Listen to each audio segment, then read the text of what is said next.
কি আশ্চর্য কথা, কি লজ্জাজনক কথা। যারে নেতা মানে কর্মীরা তারে বিশ্বাস করে না, এর থেকে তো মরে যাওয়া ভালো। হ্যাঁ, এই জাতীয় নেতা এখন অবশ্য পৃথিবীতে আর নাই, না আমার কাছে মনে হয় না। আছে না? ভুরে ভুরে ভুরে ভুরে বুঝেন না, মানে অনেক। এর থেকে নেতাদের জন্য আর লজ্জার কিছু হতে পারে? যে আমার কর্মী, সে আমাকে বিশ্বাস করে না, তাহলে তার মানে আমাকে কি মনে করে? চোর মনে করে। কথা কয় না? যে অবিশ্বস্ত সেই তো চোর। তাহলে কর্মীরা আমাকে কি মনে করে? চোর মনে করে। এর থেকে জীবিত থাকা ভালো না মরে যাওয়া ভালো? নেতা হিসেবে এরা পরিচয় দেওয়াটা কি লজ্জাজনক না? এই জাতীয় নেতা থেকে তো তাদের কর্মী, অনেক কর্মী এরকম আছে তার থেকে ভালো। বুঝা গেল যে জীবনে কোরআন নাই ওই জীবনে বিরোধিতাও, যে জীবনে কোরআন মজিদ আছে ওই জীবনে বিরোধিতাও। যেই দল, যে ব্যক্তি কোরআন অনুযায়ী চলবে, কোরআনের রাজ কায়েমে করার আন্দোলন করবে, তার বিরোধিতা তার নিত্য সঙ্গী। কথা বলে না কেন? আপনি কোরআন মজিদের আন্দোলন করবেন, কোরআনের রাষ্ট্র কায়েমের সংগ্রাম করবেন, আর আপনার বিরোধিতা হবে না, এটা হতেই পারে না। এটা অকল্পনীয়, এটা অসম্ভব, অবাস্তব। বুঝাতে পারলাম? কোন কারণ ছাড়া যারা মানুষকে খামখাই গালি দেয়, কোন কারণ ছাড়াই পাগল বলে, এবার বলুন তো দেখি এরা কি পাগল নয়? হ্যাঁ, এই চরিত্রের লোক এখনো কিন্তু পৃথিবীতে আছে, আছে না নাই? কোন কারণ নাই, খামখাই সভাপতিরে দেশ বিরোধী। কথা বলে না কেন? আমি জানি না ওনার গায়ে পড়লো কিনা, আমি কি কথা বুঝতে পারলাম? এখন দেখবেন গোটা পৃথিবীতে ওই ওদের উত্তরসূরি এখনো এরকম আছে। কোনো কারণ নাই, কোনো কারণ নাই, কোনো কারণ নাই, আপনাকে খামখাই গালি দিবে, আপনাকে দেশ বিরোধী বলবে, মানবতা বিরোধী বলবে, আপনাকে জঙ্গি বলবে, আপনাকে সন্ত্রাসী বলবে। কোনো কারণ নাই, খামখাই আপনাকে ঝগড়া করবে আপনার সাথে। এরকম লোক সমাজে আছে না নাই? ওই ওদের উত্তরসূরি।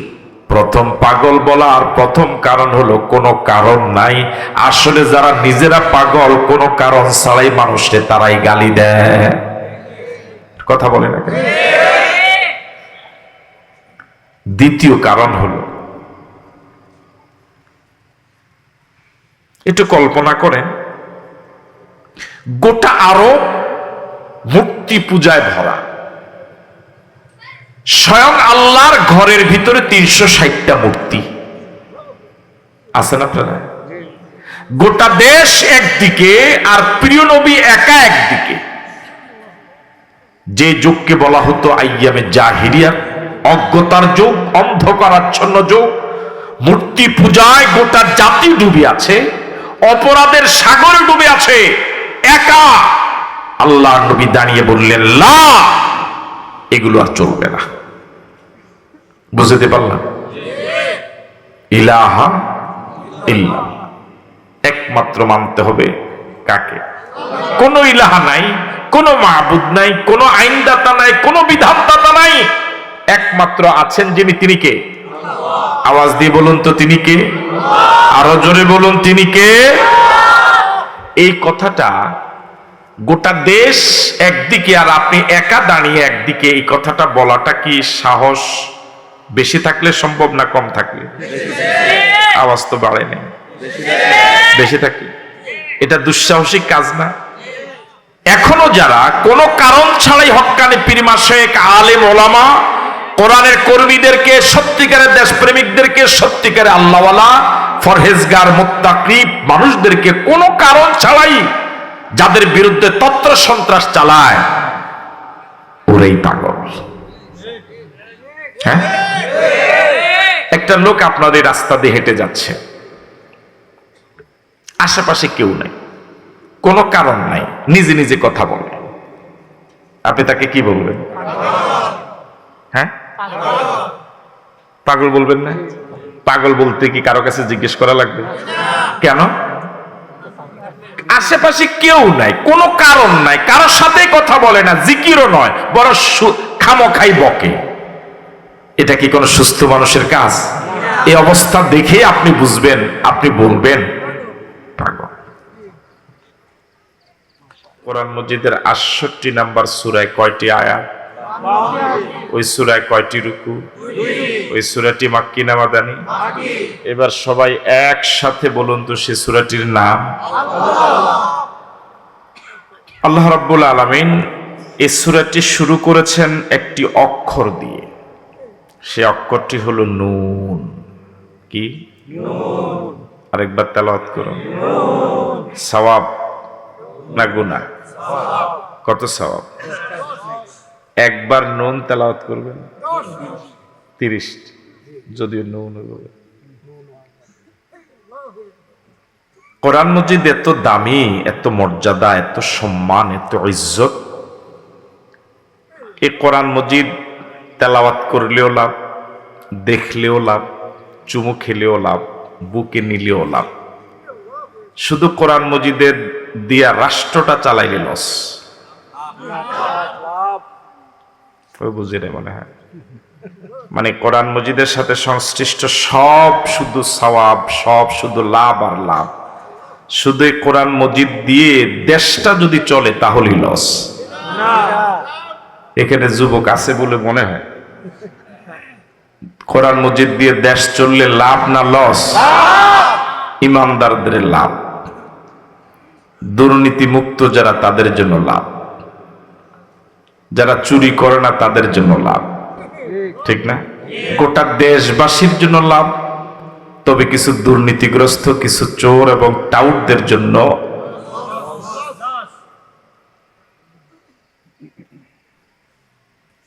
এই সূরাটি নাজিল করেছেন মালিক রাসূলের মক্কি জীবনে। নাজিল হওয়ার কারণ, যাকে শানে নুজুল বলে। আমাদের প্রিয় নবী মুহাম্মদুর রাসূলুল্লাহ সাল্লাল্লাহু আলাইহি ওয়াসাল্লাম 40 বৎসর পর্যন্ত মক্কার আলো বাতাসে বেড়ে উঠেছেন। তার শিশুকাল, কিশোরকাল, যৌবনকাল 40 বৎসর ধারাবাহিকভাবে মক্কায় ছিলেন। এই সুদীর্ঘ জীবনে গোটা আরবে প্রিয় নবীর একজন শত্রু ছিল না। সুবহানাল্লাহ বললেন। শত্রু তো ছিলই না, বরং প্রিয় নবীর জনপ্রিয়তা এত বেশি ছিল, আকাশচুম্বী ছিল। মক্কার অলিতে গলিতে, শহরে বন্দরে, হাটে বাজারে, পথে প্রান্তরে সর্বত্রই শুধু নবীর প্রশংসা প্রশংসা। মক্কার এই কাফির মুশরিক যারা, তারাই আমাদের প্রিয় নবীকে আল আমিন উপাধি দিয়েছিল, সবচেয়ে বিশ্বস্ত। কেমন বিশ্বস্ত? মক্কার কাফের এবং মুশরিকেরা নেতা মানত আবু জেহেলকে। কাকে? নাম শুনেছেন আপনারা? যারা জবাব দেয় নাই তাদের আত্মীয় লাগে মনে হয়। এখন আপনারা জবানটা খুললেন না ভালো করে। আবু জেহেলের নাম শুনেছেন? ভালো মানুষ না খারাপ মানুষ? খারাপ বললেও হয় না, বাজে মানুষ। খারাপ থেকে বাজেটা আর একটু মারাত্মক না? আবু জেহেল মরে গেছে বহু আগে, তার আদর্শের কর্মী এখনো পৃথিবীর আনাচে কানাচে আছে। তো মক্কার কাফির এবং মুশরিকেরা আবু জেহেলকে নেতা মানত। কিন্তু যারা আবু জেহেলকে নেতা মানত, এই লোকগুলো তাদের দুনিয়াবী সম্পদ, স্বর্ণ রূপা, এই মুদ্রাগুলো আবু জেহেল মানের নেতাদের কাছে আমানত রাখত না। বুঝেন নাই? নেতা মানত কাকে? ডান পাশে আওয়াজ ভালো, এই সভাপতির অঞ্চলে আওয়াজ কম, এই আপনার এলাকায় আওয়াজ কম। নেতা মানত কাকে? কিন্তু টাকা পয়সা আবু জেহেলের কাছে আমানত রাখত না। বরং আব্দুল্লাহর ইতিম ছিলেন নবী মুহাম্মদ সাল্লাল্লাহু আলাইহি ওয়াসাল্লামের কাছেই আমানত রাখত। সুবহানাল্লাহ। কি বিশ্বস্ত ছিলেন নবী তাদের কাছে, কি আমানতদার ছিলেন প্রিয় নবী তাদের কাছে, কি আস্থাশীল ছিলেন প্রিয় নবী তাদের কাছে।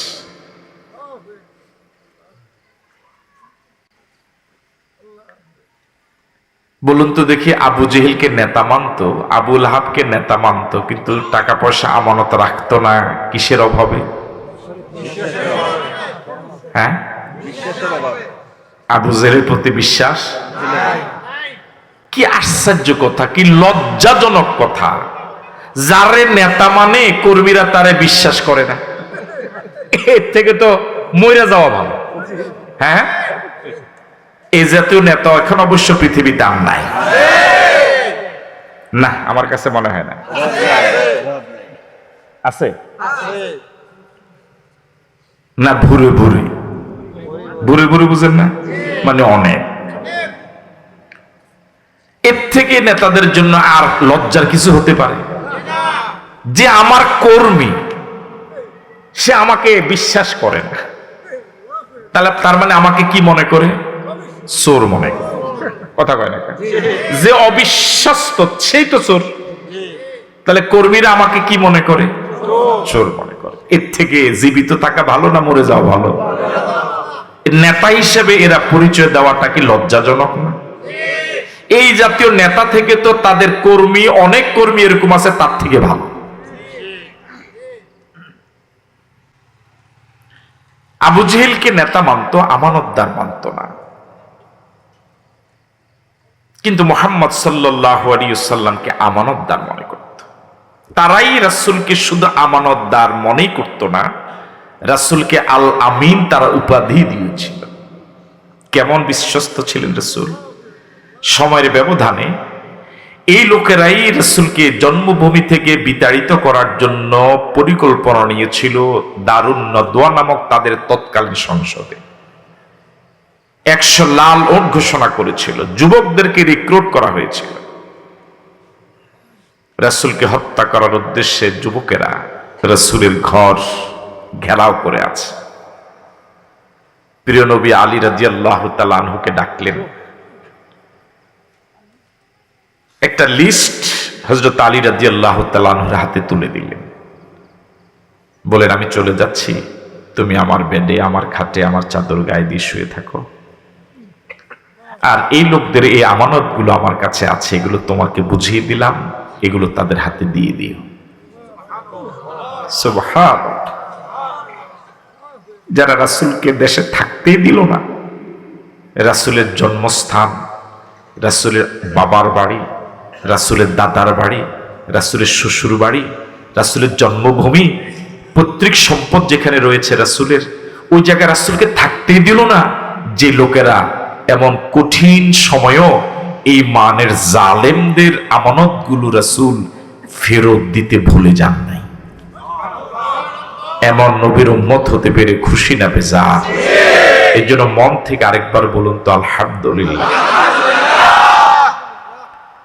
রাসূল করিম সাল্লাল্লাহু আলাইহি ওয়াসাল্লাম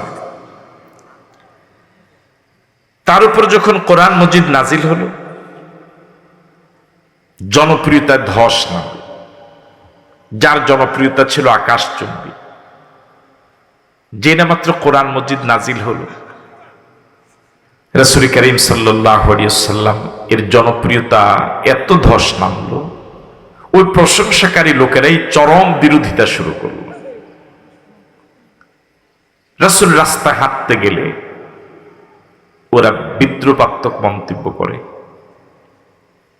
বাজারে গেলে কাদামাটি মারে, আল্লাহকে সিজদা দিতে গেলে ওটের নাড়ি ভুঁড়িগুলো পিঠের উপর চাপা দিয়ে জীবন্ত হত্যা করার পরিকল্পনা নেয়।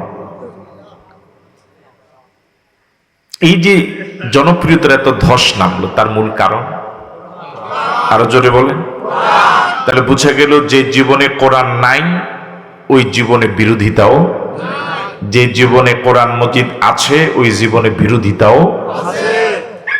যেই দল, যে ব্যক্তি কোরআন অনুযায়ী চলবে, কোরআনের রাজ কায়েমে করার আন্দোলন করবে, তার বিরোধিতা তার নিত্য সঙ্গী।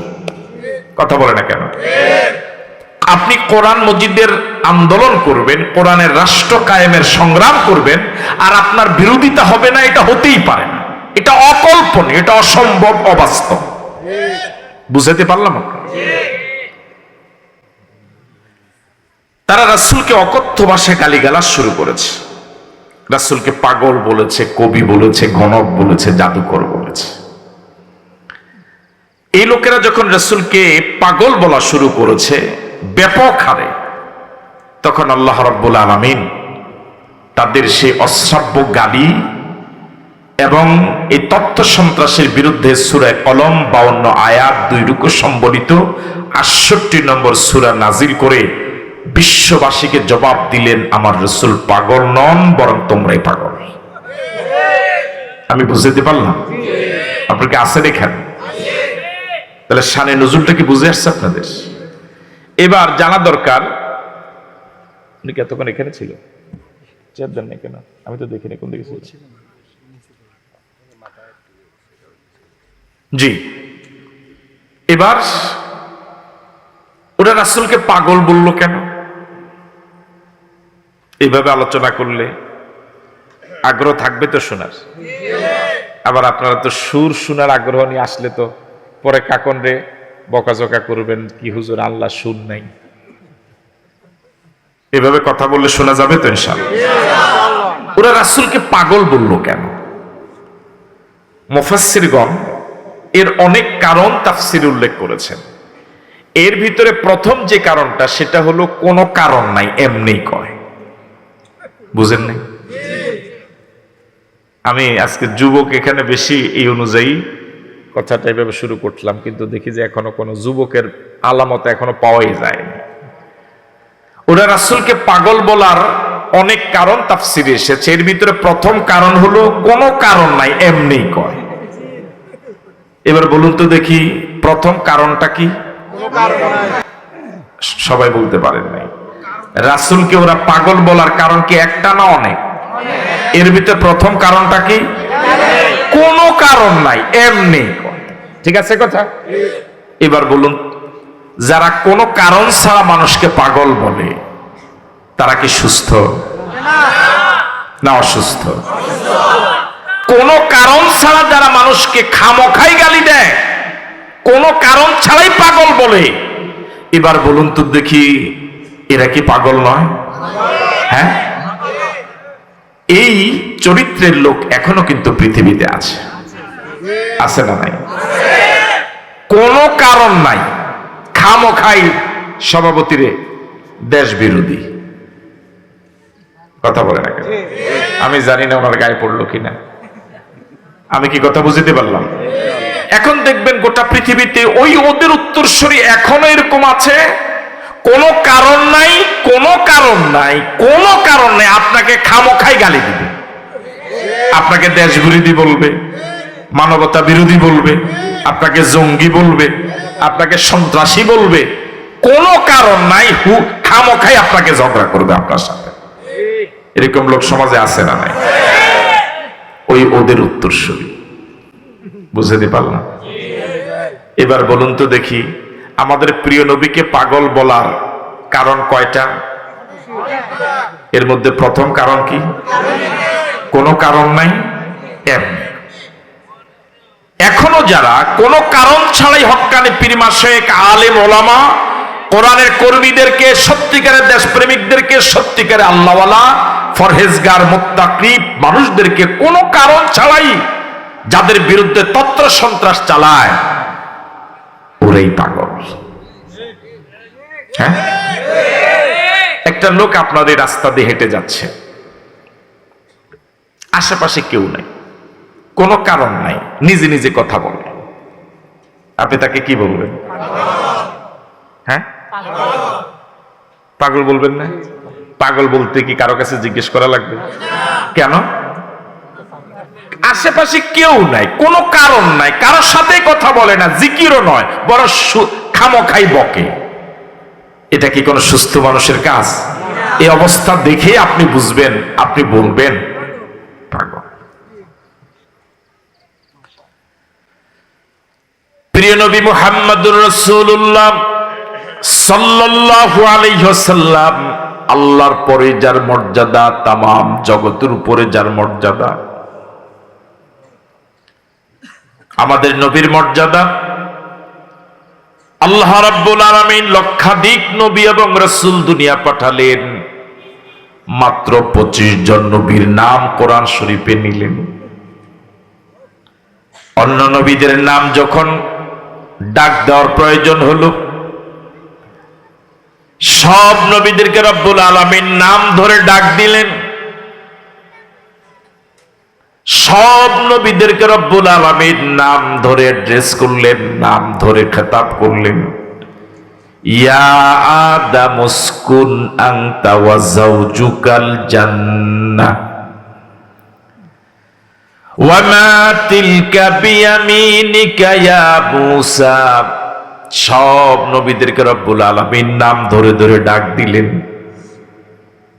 কিন্তু আমার নবী, আপনার নবী, দোজাহানের বাদশা নবী, উম্মতের কান্ডারি নবী মুহাম্মদুর রাসূলুল্লাহ সাল্লাল্লাহু আলাইহি ওয়াসাল্লামকে রব্বুল আলামিন পুরা কোরআন শরীফে একবারও নাম ধরে ডাক দেয় না। সুবহানাল্লাহ। যখন ডাক দেওয়ার প্রয়োজন হলো, একবার ডাক দিলেন তাহা, আবার যখন ডাক দেওয়ার প্রয়োজন হলো এবার ডাক দিলেন ইয়াসিন, আবার ডাক দিলেন ইয়া আইয়ুহাল মুযাম্মিল কুমিল লাইলা ইল্লা কালিলা নিসফাহু আবিন কুসমিনহু কালিলা আও জিদ আলাইহি ওয়া রাত্তিলিল কুরআনা তারতিলা। আল্লাহু আকবার।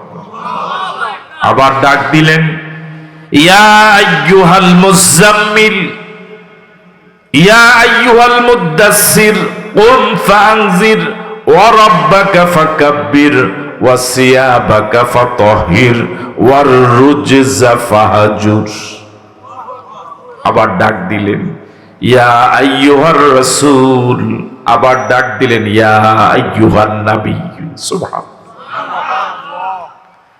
আমাদের নবীর সম্মান এত বেশি, দুনিয়ার জমিন থেকে আঙ্গুল উঁচু করেছেন, আকাশের চাঁদ দ্বিখণ্ডিত হয়ে গেল। আমাদের নবীর মর্যাদা এমন, দুনিয়ার জমিন থেকে কদম বের করেছেন, আরশে আজিমে চলে গেলেন।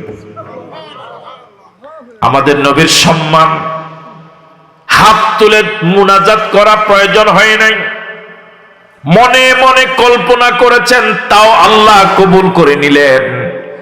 আমাদের নবীর মর্যাদা এমন, নবীর মজলিসে যদি কেউ জোর গলায় কথা বলে, একটু বেশি আওয়াজ দিয়ে কথা বলে, যতটুকু আওয়াজের কারণে প্রিয় নবীর কণ্ঠস্বর শোনা যাচ্ছিল না, যায় না, এমন যদি হয়, আল্লাহ রাব্বুল আলামিন থ্রেট দিলেন, সতর্ক করলেন, আনতা হাবাতা আমালুকুম ওয়া আনতুম লা তাশউরুন।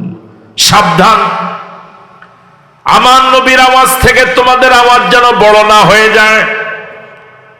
আল্লাহর নবীর সামনে যখন কথা বলবে, ভদ্রচিতভাবে কথা বলবে, কণ্ঠস্বর নরম করে কথা বলবে। তোমাদের আওয়াজ যেন এতটুকু বড় না হয় যাতে নবীর আওয়াজ চাপা পড়ে যায়, ক্ষীণ হয়ে যায়। যদি এতটুকু হয়, আনতা হাবাতা আমালুকুম ওয়া আনতুম লা তাশউরুন, তোমাদের অজান্তেই তোমাদের সব আমল বরবাদ হয়ে যাবে। ঘটনা ঘটেছিল একবার, আল্লাহ সাথে সাথে আয়াত নাজিল করলেন, ইয়া আইয়ুহাল্লাযীনা আমানু লা তারফাউ আসওয়াতাকুম ফাওকা সাওতিন নাবিয়্যি।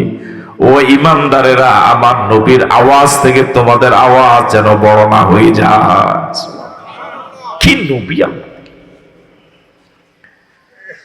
যারা হজের মৌসুমে হজে গেলেন, যারা মদিনার রাসূলের রওজা জিয়ারতে গিয়েছেন, নিশ্চয়ই দেখেছেন, মনে থাকার কথা, যে দরজা দিয়ে, যে গেট দিয়ে রাসূলের রওজা সালাম দিতে যান, ওটাকে বাবুস সালাম বলে।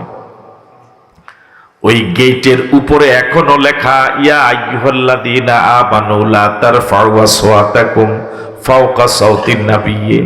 ও ঈমানদারেরা, আমার নবীর জীবদ্দশা যেভাবে নবীর আওয়াজ থেকে জোর গলা আওয়াজে কথা বলা নিষেধ ছিল, নবীর রওজার পাশে এসেও জোর গলায় কথা বলা যাবে না।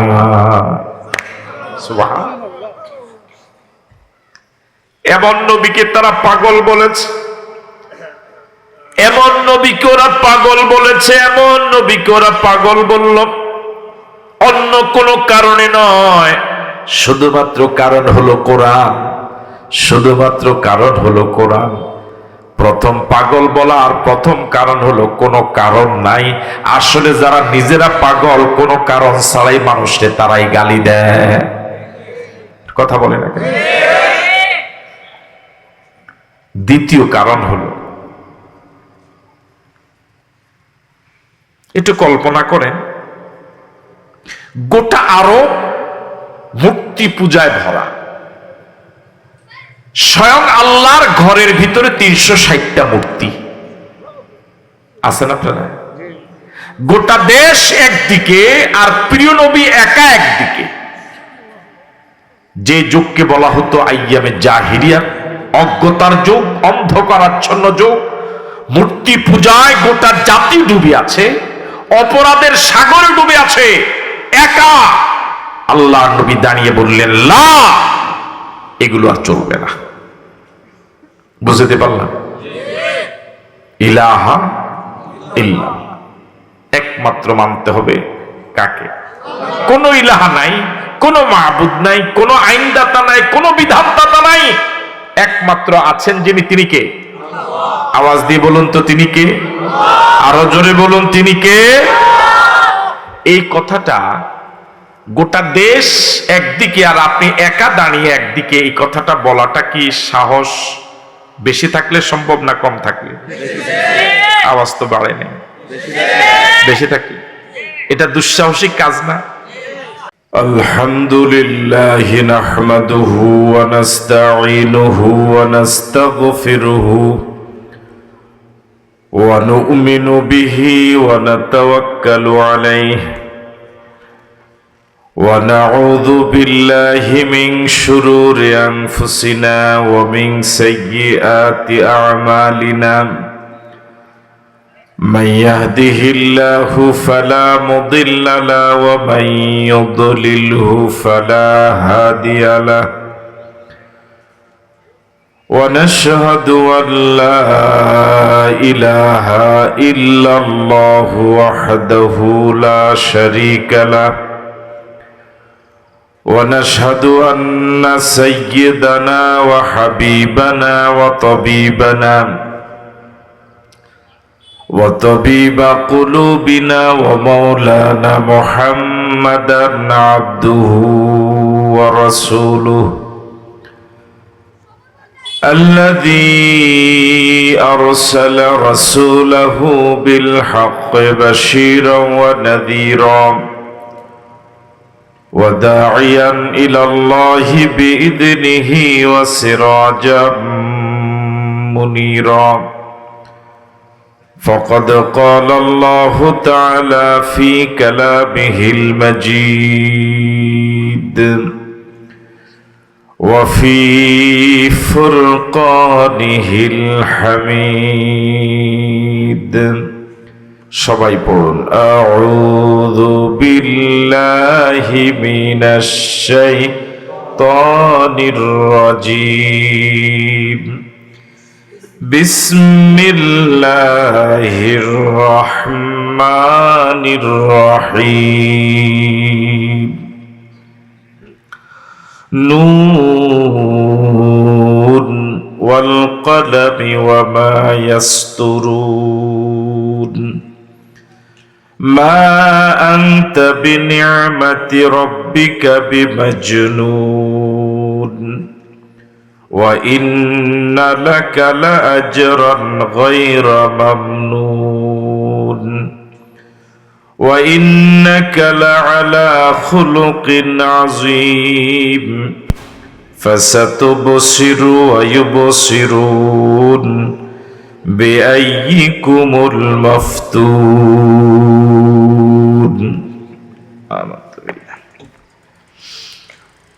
وقال تعالى في شان حبيبه آمرا ومخبرا إن الله وملائكته يصلون على النبي يا أيها الذين آمنوا صلوا عليه وسلموا تسليما اللهم صل على مولانا محمد وعلى آل سيدنا প্রাণ খুলে মুহাব্বতের সাথে সকলে পড়ুন আল্লাহুম্মা সাল্লি আলা মাওলানা মুহাম্মদ ওয়া আলা আলি সাইয়্যিদিনা ও মদিনার বুলবুলি কেমনে তোমায় রই ভুলি দিন কাটে আর রাত কাটে তোমার প্রেমের ফুল তুলি কেমনে তোমায় রই ভুলি আল্লাহুম্মা সাল্লি আলা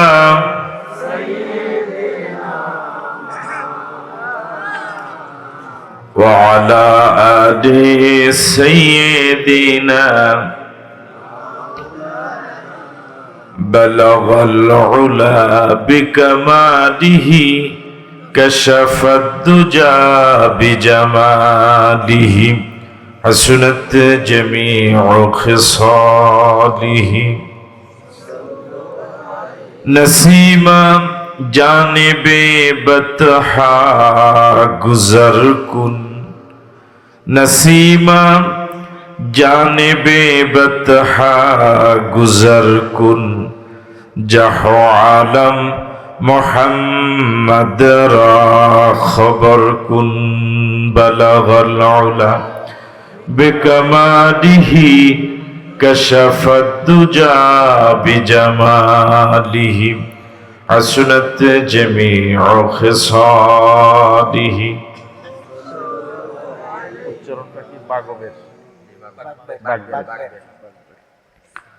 বাগবের কবরবাসীদের মাগফিরাত কামনায় উত্তর বাগবের পূর্বপাড়া জামে মসজিদ প্রাঙ্গণে আয়োজিত তাফসীরুল কোরআন মাহফিল 2025 সম্মানিত সভাপতি এস আলম কালেকশন সাতিপট্টি কুমিল্লার স্বত্বাধিকারী জনাব মোহাম্মদ শাহ আলম, যিনি কিছুক্ষণ আগে অল্প সময়ে চমৎকার কথা বলেছিলেন। বিশেষ অতিথি আপনাদের এই জনপদের অতি পরিচিত আলেমে দ্বীন, তরুণ উদীয়মান আলোচক, একবাড়ি আলিম মাদ্রাসা বরুড়ার সুযোগ্য প্রভাষক আরবি, বিশিষ্ট ইসলামী চিন্তাবিদ, মুফাসসিরে কোরআন, সময়োপযোগী আলোচনা যিনি উপস্থাপন করে থাকেন হযরত মাওলানা হাবিবুর রহমান আল ফরিদি, আমন্ত্রিত মেহমান হযরত মাওলানা হাফেজ আবু হানিফ, হযরত মাওলানা জয়নাল আবেদিন, মাওলানা সালিমুল্লাহ, মাওলানা আতিকুল ইসলাম, হাফেজ রাশিদুল ইসলাম সিরাজি, আল্লাহ রাব্বুল আলামিন সব উলামায়ে কেরাম যারা আমন্ত্রিত ছিলেন, আলোচনা পেশ করেছেন, আমাদেরকে আমল করার তৌফিক দান করুন। ইন্তেজামিয়া কমিটির পক্ষে জনাব মোহাম্মদ শফিউল্লাহ মাস্টার, সহকারী শিক্ষক, বন্দিশাহী সরকারি প্রাথমিক বিদ্যালয়, সার্বিক ব্যবস্থাপনায় আপনাদের অতি পরিচিত, আপনাদের প্রিয়জন, মাহফিল ইন্তেজামিয়া কমিটির যিনি পরিচালকও বটে, যার মাধ্যমে মূলত আমার এখানে দাওয়াত নেওয়া এবং আল্লাহর মেহেরবানিতে আসা আমার অত্যন্ত স্নেহভাজন মোহাম্মদ নুরুল ইসলাম কাকন সরকার, আমন্ত্রিত ওলামায়ে কেরাম, আইম্মাই মাসাজিদ, খোতাবাই আজম, মুরব্বিয়ানি কেরাম, মাহফিল কমিটির সম্মানিত সদস্যবৃন্দ, প্রিয় যুবক বন্ধুরা, ব্যবসায়ী ভাইরা, পর্দার অন্তরালে শ্রবণরতা মা এবং বোনেরা, আসসালামু আলাইকুম রহমতুল্লাহি ওয়া বারাকাতুহু। আপনারা সকলে কেমন আছেন? আল্লাহ সুবহানাহু ওয়া তাআলার শুকরগুজার হচ্ছি, শুকরিয়া আদায় করছি। কত নেয়ামত আমরা তার ভোগ করছি। যে সময় আমরা মাহফিলে বসা, এ সময় অসংখ্য মানুষ হাসপাতালে মারাত্মক অসুস্থতা নিয়ে আছে। মালিক আমাদেরকে সুস্থতার নেয়ামত দিয়ে চমৎকার সুন্দর একটি আয়োজনে এলাকার অসংখ্য মানুষ থেকে বাছাই করে যে মালিক আমাদেরকে মজলিসের জন্য কবুল করলেন, মঞ্জুর করলেন, এটা আমাদের প্রতি মালিকের অনেক বড় দয়া। যে মালিক আমাদের প্রতি অতটুকু দয়া করলেন, আমাদের দায়িত্ব হলো মালিকের শুকরগুজার হওয়া, শুকরিয়া আদায় করা, মালিকের কাছে কৃতজ্ঞতা প্রকাশ করা। এজন্য আসুন মন থেকে সকলে মিলে সমস্বরে পড়ি আলহামদুলিল্লাহ। আজকের মাহফিলে উপস্থিতির সিংহভাগী যুবক। আসার পর থেকে রিসিভ থেকে শুরু করে এ পর্যন্ত যা দেখলাম, এই এলাকায় বুড়া আছে বলে আমার মনে হয়নি, কিন্তু এখানে আসার পর মনে হলো আওয়াজ শুনে যে না, এখানে প্রায় সবাই বুড়া। সকলে আরেকবার মন খুলে প্রাণ খুলে মালিকের শুকরিয়া আদায় করুন। সকলে পড়ি আলহামদুলিল্লাহ।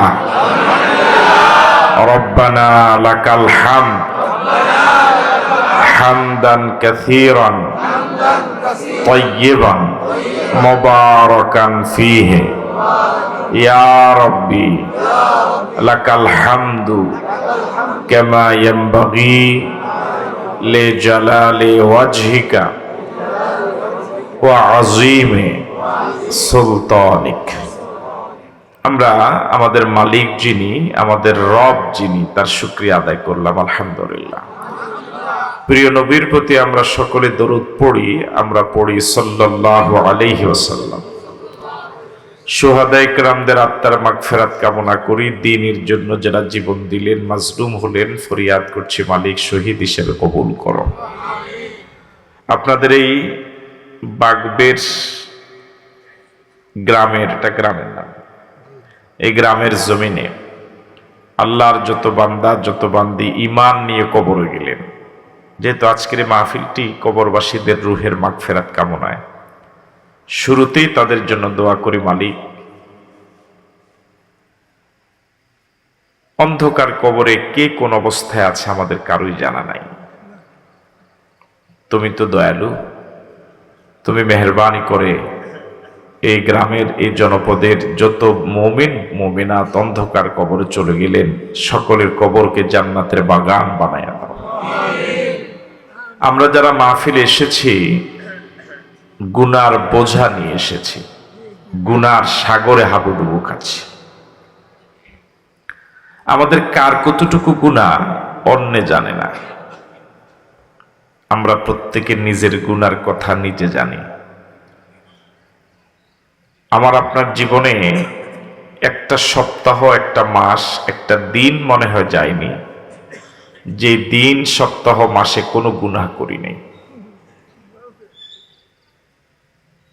আজকের এই মাহফিলে মালিকের কাছে শুরুতেই ফরিয়াদ করি, মালিক মেহেরবানি করে বর্ষা থেকে উঠার আগে আমাদের গুনাহগুলো সাফ করে দিও, আমাদেরকে বেগুনাহ গুনাহমুক্ত করে আমাদেরকে বাড়িতে যাওয়ার তৌফিক দান। আপনাদের সকলকে আন্তরিক ধন্যবাদ এবং মুবারকবাদ জানিয়ে, যেহেতু তাফসীরুল কোরআন মাহফিল, সে লক্ষ্যে আমরা কোরআন মজিদ থেকে কথা বলার জন্য চেষ্টা করব ইনশাআল্লাহ। কোরআন মজিদ থেকে তো আমরা কথা বলতে পারবোই না যদি মালিক তৌফিক না দেন। আমরা মালিকের কাছে তৌফিক কামনা করি, আল্লাহ তুমি তৌফিক দাও। সুবহানাকা লা ইলমা লানা ইল্লা মা আল্লামতানা ইন্নাকা আনতাল আলিমুল হাকিম রব্বিশরাহ লি সাদরি ওয়া ইয়াসসির লি আমরি ওয়াহলুল উকদাতাম মিন লিসানি ইয়াফকাহু কওলি। শুরুতে আমি কোরআন মজিদের অতি পরিচিত একটি সূরা কিছু অংশ শুরুর থেকে তেলাওয়াত করেছি। সূরাটির নাম আল কলম। এই সূরাতে আয়াত রয়েছে 52টি, রুকু রয়েছে 2টি। এই সূরার ক্রমিক নাম্বার 68। প্রিয় নবীর হিজরতের আগে নাজিল হয়েছিল, এই জন্য সূরাটিকে বলা হয় মাক্কিয়া। আমি আরেকবার বলি, মনোযোগ দিয়ে শুনুন যাতে করে জবাব দেওয়া যায়। সূরার নাম আল কলম। বলুন, যুবকরাই বলে না, বুড়ারা তো ভালোই বলে। সূরার নাম একটু জোরে বলেন। কলম চিনেন না? কলম তো এটি বলেন না, বলেন। এই সূরাতে আয়াত রয়েছে 52টি, রুকু রয়েছে 2টি। এই সূরার ক্রমিক নাম্বার 68। সূরাটি মাক্কি। এবার বলা যাবে ইনশাআল্লাহ? এবার বলুন তো সূরার নাম, আয়াত, রুকু, ক্রমিক নাম্বার। সূরাটি মাক্কি না মাদানী? এবার এভাবে বলুন।